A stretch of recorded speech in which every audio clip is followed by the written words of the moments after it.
Well, thank you. So the challenge set to us by Wayne and Peter to reflect on temporalities in ethnographic museums is daunting. And there are many ways one could tackle the issue.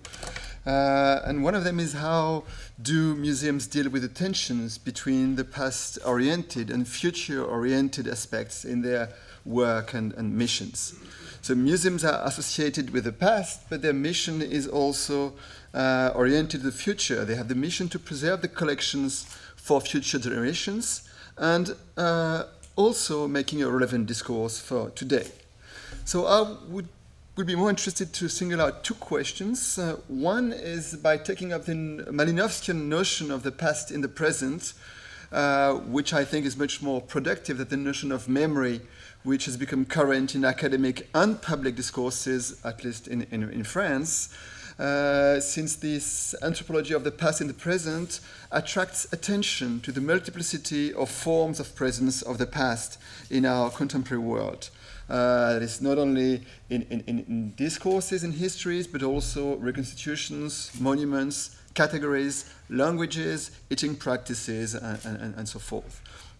So the question is how do ethnographic museums confront the multiplicity of the forms of presence of the past, and especially the notion of colonial legacies, which I see as being part of the present and not of the past. And the second question is how can museum represent the contemporary? And here I take represent in the double sense of evoking, picturing, displaying something that is not physically present here, and the temporal sense of making it part of our present. There is a kind of a double challenge here, the presence of the past and the presence of the contemporary. And I will be using as an entry point a recent case, which is the Paris Museum of Man, which has been re-inaugurated last month by the French President of the Republic after extensive works of renovation. Because the issue of time is central in the explicit project of this museum, which is the evolution of mankind. Here you see the propaganda, which is man is evolving, so is his or her museum. And it proposed to present the natural and cultural history of man. The very communication is based on this idea of evolution, of change, and the exhibition project is explicitly organized around three questions which are precisely in a temporal succession. Where do we come from? Who are we? Where are we going to? And the museum is explicitly trying to answer these questions in the gallery of man. So it's interesting way of articulating past, present, and future in order to respond to who is this us, which in this case is the human species. So while today's museum cannot really be described as an ethnographic museum, especially because it has been stripped of its historical ethnographic collections, the bulk of which extra-Europeans went to the Musée du Quai Branly. Here are some pictures of the inauguration of the 1938 Musée du Quai Branly, of which I will talk later, in external and internal views, and which were the extra-European, and the European ones joined the French collection of the ATP to go to Marseille at the new Museum of the Civilization of Europe and the Mediterranean. So it is rather a post-ethnographic museum, the Musée de l'Homme, but it is using ethnographic collections in its exhibition. But before, and of course the question is the question of historicity and the relationship to its predecessors at the same place, the first Musée de l'Homme, inaugurated in 1938, and before the Musée of Ethnography of the Trocadero, which was created in 1978. But before taking you to the Musée de l'Homme, I would like to quote the words of a museum professional trying to reflect on the issue of time in ethnographic museums and the problem for the traditional presentation of discrete cultures. The least what we can do in the showcases containing only the purer obsolete cultures is to state clearly what labels by labels what periods of times the exhibits are actually known to cover. The public would then have no ground for complaining of being misinformed about contemporary conditions. And in any case, I would urge that by whatever means it is done, we should henceforth deliberately aim at the inclusion of cultures for culture contact as a specific item or feature in the repertoire of our ethnographic museums. So if I had time, I would ask you to guess the date at which this statement was made. And of course, the vocabulary sounds indeed a bit obsolete, but some of you might be surprised to learn that these words were actually the concluding remarks of the 1942 presidential address by Herbert Braunholz, who was then president of the Royal Institute of Great Britain and Ireland, and who was also a keeper at the British Museum, who was in charge of the ethnographic collections. What is interesting here is that what is this museum problem, the problem of showing and informing about the real state of the showcases. For Braunholz, many museums, I quote, in their desire to illustrate only so-called pure native cultures, were really giving a rather heterogeneous, if not distorted, picture. Too often, the picture would tend to be a composite one in which past and present were incongruously blended, owing to the fact that the process of collecting and assembling the various items of material culture from a particular tribe or region might have been spread over a lengthy period of time during which the arts and crafts were undergoing change and development. So this passage is interesting because it shows a degree of consciousness of the artificial and problematic character of many ethnographic displays linked to the erasure of time and especially the erasure of the process of collecting the artifacts and bringing them into an assemblage within the museum. And so the problem for Braunholz is really this mixing up of times, the incongruous blending of past and present. Actually, Braunholz was here drawing on what was then becoming a possible new direction in British anthropology, what Malinowski had called the anthropology of culture contact, especially in his preface to the collection of essays published by the International Institute of African Languages and Culture, called Methods of Study of Cultural Contact in Africa, published a few years before in 1938. So it's not here the place to ponder the merits and defects of this approach, which has been done amply elsewhere, but one reason to bring it here is also that it qualifies, in a way, Johannes Fabian's famous stricture on anthropology as denying coevalness, while, of course, this has been a very helpful and productive text, as this conference, among other shows. For the sake of the argument, it is stylizing the complexity of the history of anthropology, silencing possible counter-narratives, and especially all these attempts at understanding the contemporary changes in Africa, which were the crest of the research program of the International Institute of African Languages and Cultures on its 5 years plan of research, financed by the Rockefeller Foundation in the early 1930s. So it's interesting because this alternative current largely went into oblivion, in part because of the sudden death of Malinowski in Yale in 1942, but still represented a kind of alternative development in anthropology. So what I find interesting here is that whereas we tend to be critical of our predecessors based on the exhibitions they have left us, they were sometimes acutely aware of some of the difficulties and dilemmas we think to have found out about recently. And Braunholz goes on to discuss various exhibition strategies in order to account for the discrepancy between ethnographic exhibitions in museums and what was going on in the real world at the same time. And he asked, how are we then to fill our ethnographical showcases with a mixed bag of bark clothes and bicycles? And I said, well, no, it would hurt our sensibility. So the problem, again, is also the problem that we have to, if the museum is trying to address the contemporary world, it has to address the fact that the contemporary world is constantly changing. So this makes it difficult for the museum to be contemporary because, as he says, a major difficulty would still arise from the rapid changes now taking place in primitive cultures. Well, we can take out the word primitive, but then the question would still be, in many ways, actual. They would render it almost impossible to keep the picture absolutely up to date. It would never exactly correspond to the contemporary facts and would need to be constantly revised in order to conform even approximately.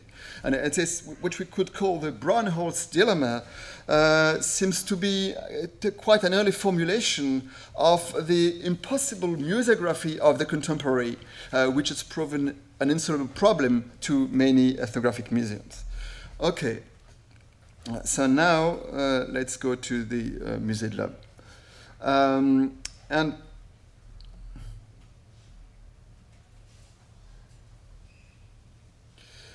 So it was inaugurated, as I said, by the French president, and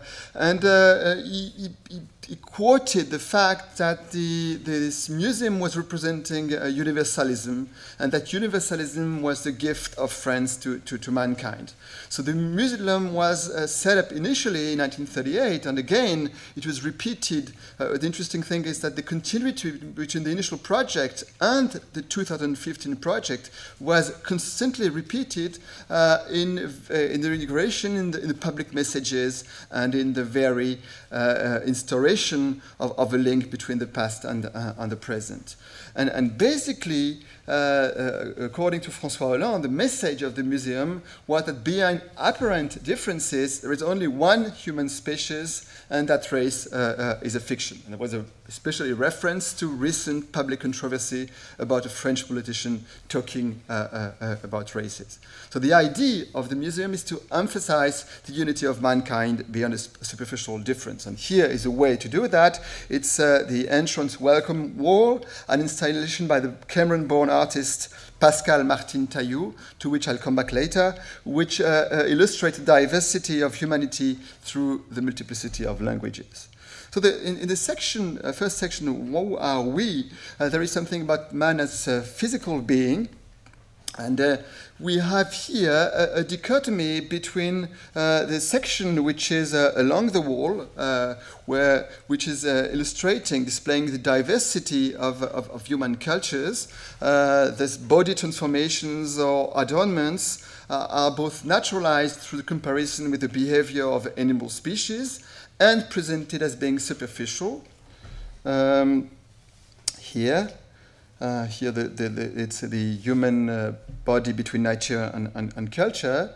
And on the other side, we have the presentation of the essential unity of the human species, done, interestingly enough, with physical unity by using ancient medical devices, anatomic waxes from the 18th century. So there is kind of a double move of historicizing and recycling ancient objects. Its anatomic waxes were considered to be among the hidden treasures of the museum, in part because of their aesthetic value. So it was decided to display them. And here, there's the brain, and the theory about the evolutionary brain is illustrated by a wax from the early 18th century. Another part of the opposes the diversity of the ways of conception of the world, explicitly drawing upon the work of Philippe Descola, who is a professor of anthropology at the Collège de France, especially his major book Par-delà Nature et Culture, where he proposes a fourfold approach to cosmology. So you have here a showcase which is presenting these four ways of organizing the world. So here you have the naturalist approach, which is characteristic of Europe, man and the spirits of nature, which is based on the opposition between nature and culture, man as a master on the honor of nature, and the power of science. Here you have the notion of the world in miniature, which is Asia, the Chinese thought. Here you have the totemic approach in Oceania. And here, finally, based on Africa, man and the spirits of nature, illustrated mostly by African material. So, which is the idea of a continuum between different species. Descola's model... Sorry. What is this series showing? Well, this series is showing the variety of basic conceptions of the world. That's the idea, throwing... Whose basic conception? Well, of mankind, supposedly. That's the idea. That's you have 4 basic models of organizing the world, which are displayed here. And based on Descartes' model, which is already an effort at generalizing and abstracting, and it's bordering on essentialization. But here, it's even restricted in a small showcase, and it's difficult not to suggest that people inhabit completely distinct worlds, especially since there is a kind of equivalence between continents and modes of thought. So you have there is a completely historical models, the Western naturalistic approach, and each one is linked to a continent. So America is absent here, whereas Descartes made his fieldwork among the Achua of Peruvian Amazonia, but was replaced by Africa. But it's a strange vision of essentialized continental ontology. And on the opposite side, you have the brain to think the world, which is, again, with a variety at the cultural level.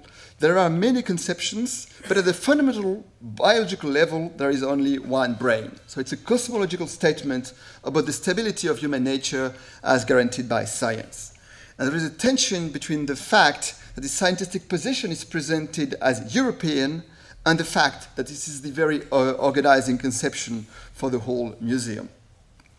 So let me say a brief word about this central piece, which is the flight of the busts, which is basically recycling busts which came from the Phrenological Museum of Dumoutier and also artistic busts by Charles Cordier to present the diversity of mankind. And here it's a very interesting thing because there is a tension between some efforts at historicizing by showing the cephalometer by Dumoutier, also with some explanations here about the technique of casting, showing this figure, or even sometimes by addressing the careers of individual persons like Said Enkes, who was a slave from Sudan, was brought to Paris, and whose picture was cast was presented in 1848, corresponding with the moment of the abolition of slavery.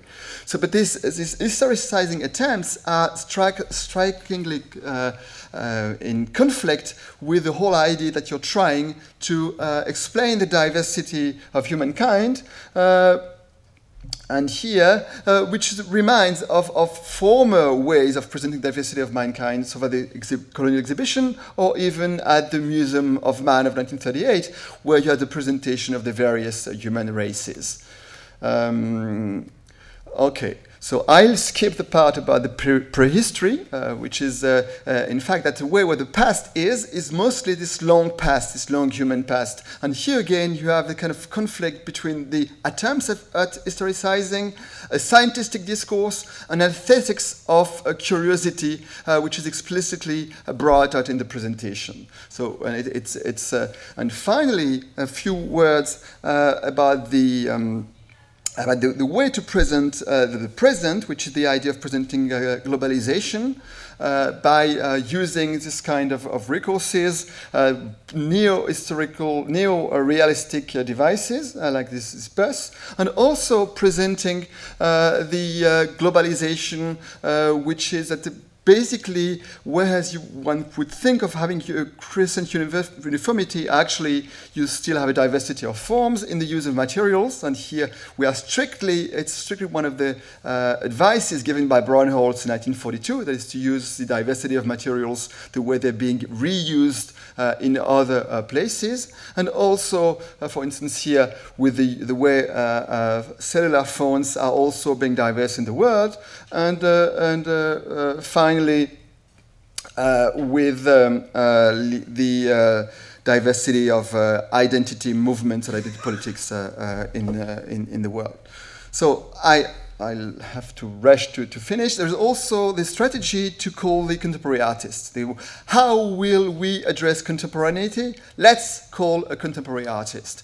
And it's a strategy because at the same time it is the museum, but it's also there is a claim of irresponsibility. The artist, we all know, is irresponsible. So whatever he says, it's not the museum which says that. It's his own point of view, his freedom as an artist. So here, as with another work by Pascal Martin Taillou, Fétiche Revue Noire, which is a critique of the essentializing of the Africans and of the blacks in this magazine, which was very important for contemporary art. But at the same time, which is transparent, it has a kind of fetish, I think the allusion got lost on most of visitors because it's on one corner of the museums and it doesn't really make it explicit. So at the same time, you can say there is a kind of a critique. The critique is there, but nobody is really able to get it. So I am forced by my friend Wayne to stop. But I think what I wanted to say finally was the absence of an addressing in these various museums, be it the Museum of Man, be it the Musée du Quai Branly, be it the Musée for the History of Immigration, which was the former palace of the colonies for the design for the 1931 exhibition, of addressing the issue of colonial legacies. There is no museum addressing the colonial past in itself.